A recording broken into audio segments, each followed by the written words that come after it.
What's up, tribe? How you guys doing? This is going to be your review for Sisters Season 1, Episode 10. So, we start this review. Let me tell you something. The first 5 minutes of this episode is probably the funniest part of this whole episode. I thought it was hilarious. It wasn't as realistic, but so what? It was funny. You had Danny and Zach, and they had this whole situation where Zach, remember Zach fell asleep butt naked in Danny's bed. He wakes up, honey, and he proceeds to have sex with the pillow, but he thinks it's Danny. And then he proceeds to try to engage Danny in, I guess, dirty talk. She was like, "That's the pillow." He was like, "Pillow? Oh, that's what you call it? Give me some more of that pillow. Give me some of that pillow." And he slapped her on it. He told her to grab his ass. And I mean, it was hilarious. Then he started growling, and she was like, "Oh, so we doing animals now?" He was like, "Rrr." It was really hilarious. Like it was absolutely hilarious. Now, of course, he's supposed to have been drunk and so high and drunk that he didn't know what he was doing, honey.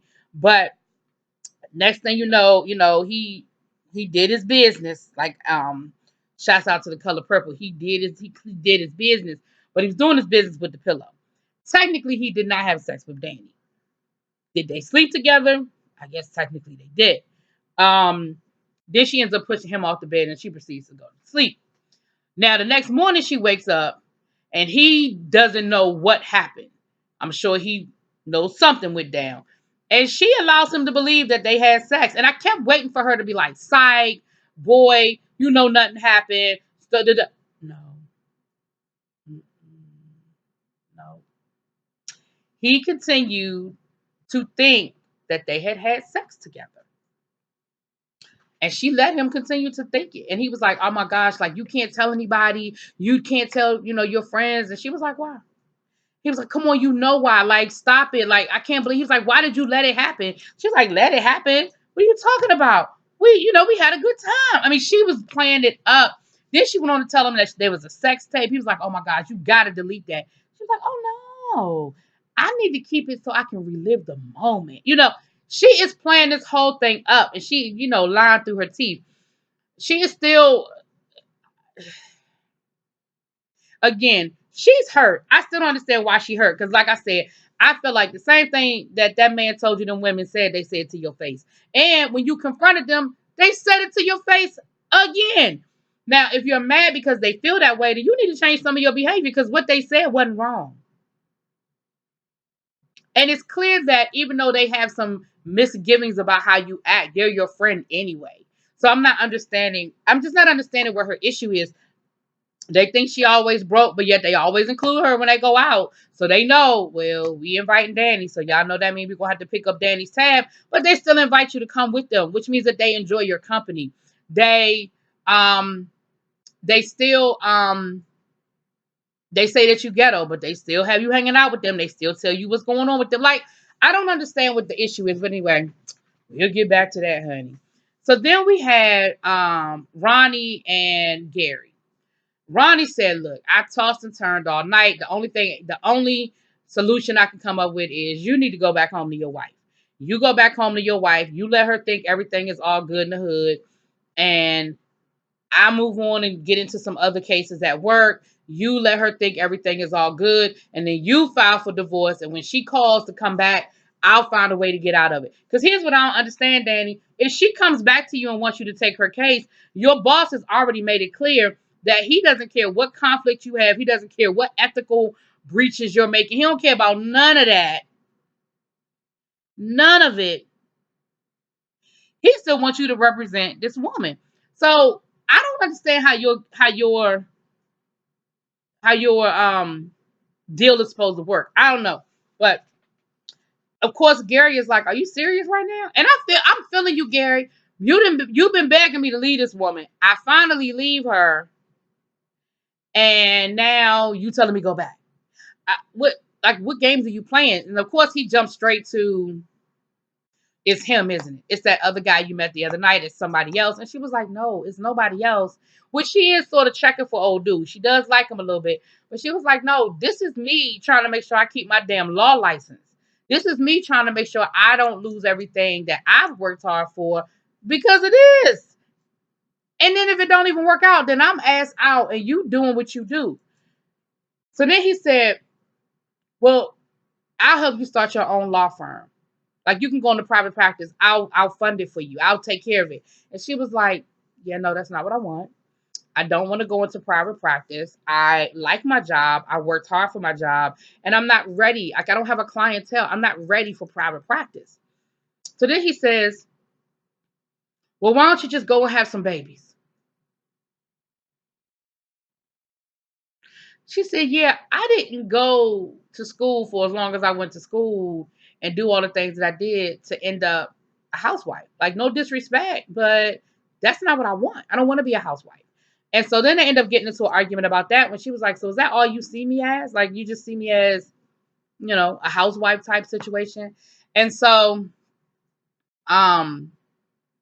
she eventually convinces him that this is the best thing, and he ain't feeling it. You could tell he's not happy with it. And she knows it ain't really the best situation. But I also think that was her slick way of getting him to go back home because she wasn't ready for it. I think if she weren't caught up with the whole situation with the wife, she would be so down for this. But because it's putting her livelihood and her career in jeopardy, she is so not with this. Like she is so not with this whole situation. And I told y'all, I still am not kosher with it. Something ain't right. Something just doesn't sit right with me with this whole situation. I don't know who is what and what is who, but something ain't right. But I'm gonna leave it over there. So Gary ends up packing up all this stuff. Now all of a sudden Gary got all this luggage, and I'm thinking to myself, when he bring all this stuff? When he show up with all this luggage? But anyway, he had all these daggone suitcases, honey. But he left, and they had this little tearful moment. I love you too. Cry, cry, cry, cry, cry, cry, cry. Meantime, they go down to a spin class. You got Karen, Sabrina, and Ronnie. They down to the spin class now. Danny ain't with them at the spin class. I don't know if Danny was supposed to come and she just didn't show up because she's still pissed off at everybody or whatever. But Danny ain't at the spin class, honey.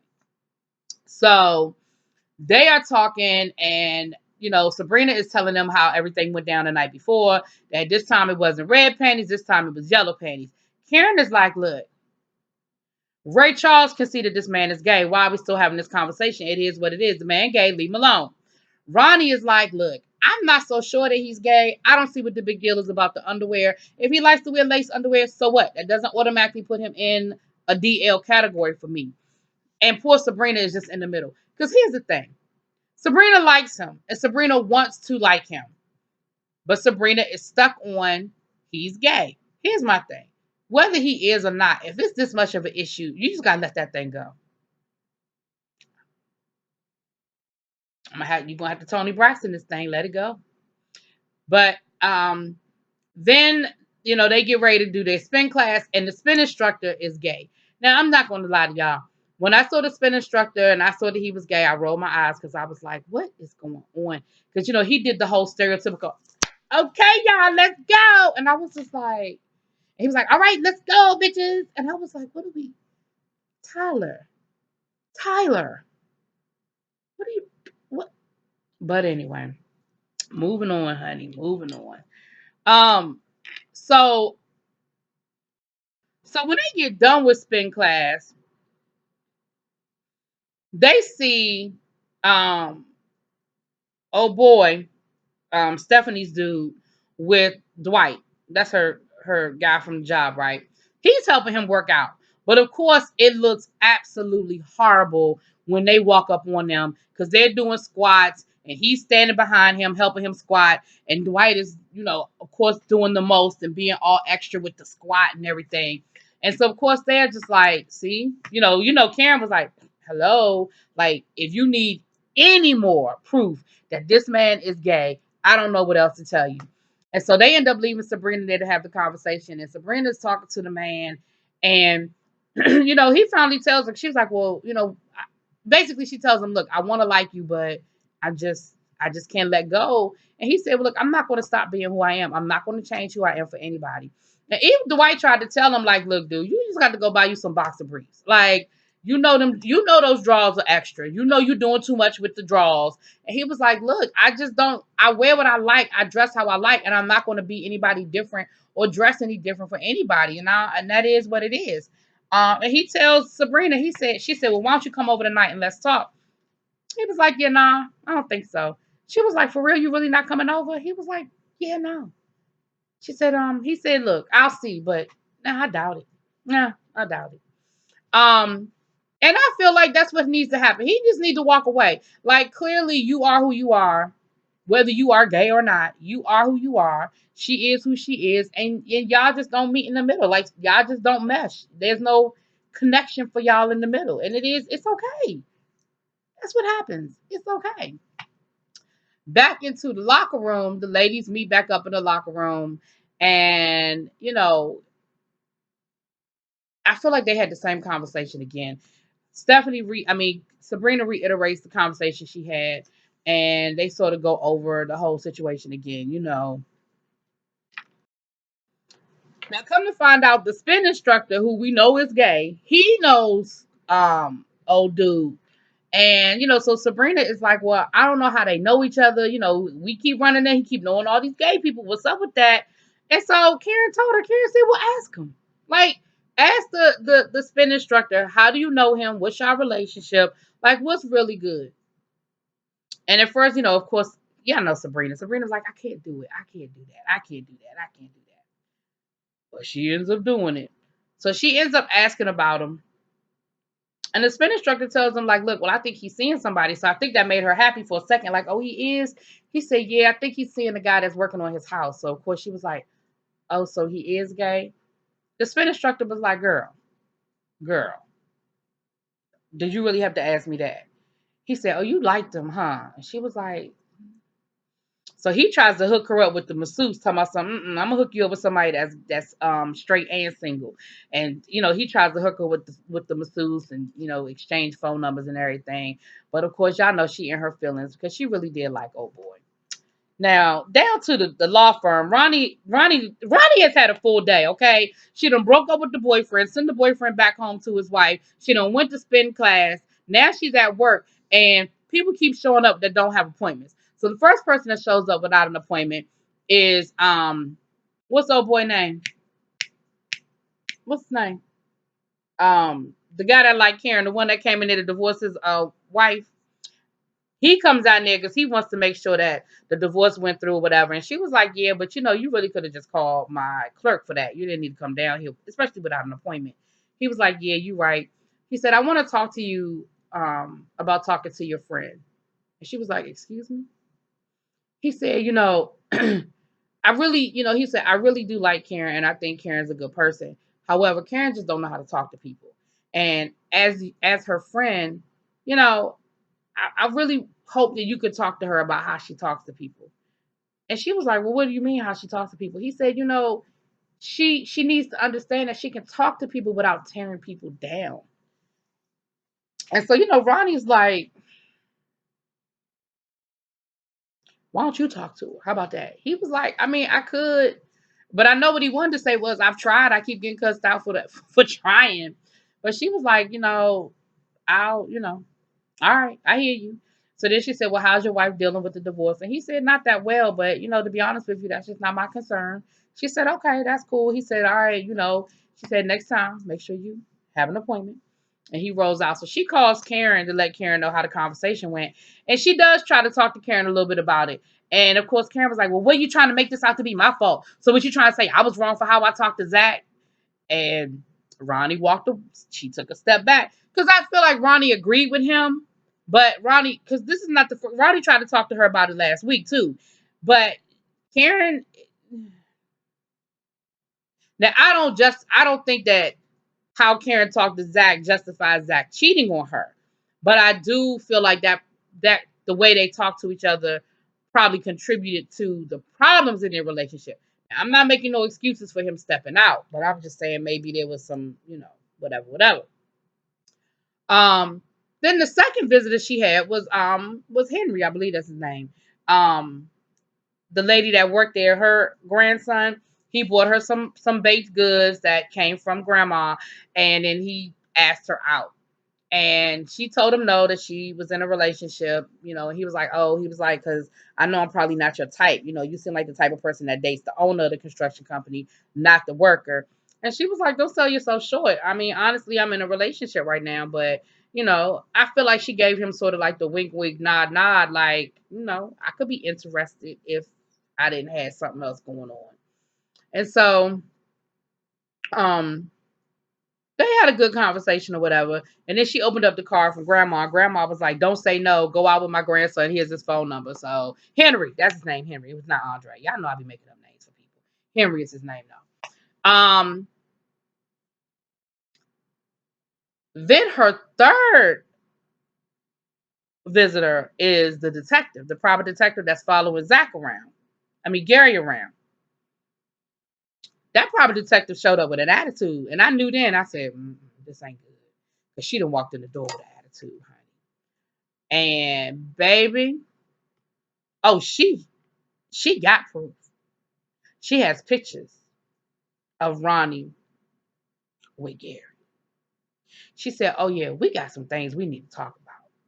I said, oh, this is not going to be well. This is not going to end well.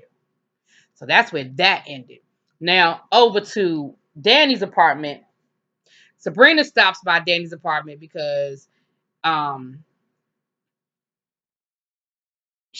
guess she want to check on Danny, make sure Danny's feeling good. Danny's all good, knowing that Danny was upset the night before. Now, because she had a key, she knocked on the door and nobody answered, so she just went on to let herself in, honey. But before that, Danny and Zach is still butt naked. Talking about where are my drawers. Now, here's my problem. Number one, even if you couldn't find your drawers, you don't have no pants, you don't have no shorts, you don't have a pair of sweatpants, you don't have no jeans. You don't have a long t-shirt.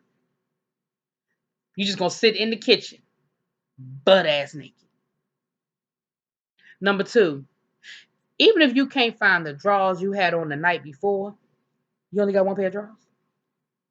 You don't even have two, like one that's dirty while the other pair is clean, and you just wash them out every night. Like you don't have two pair of drawers.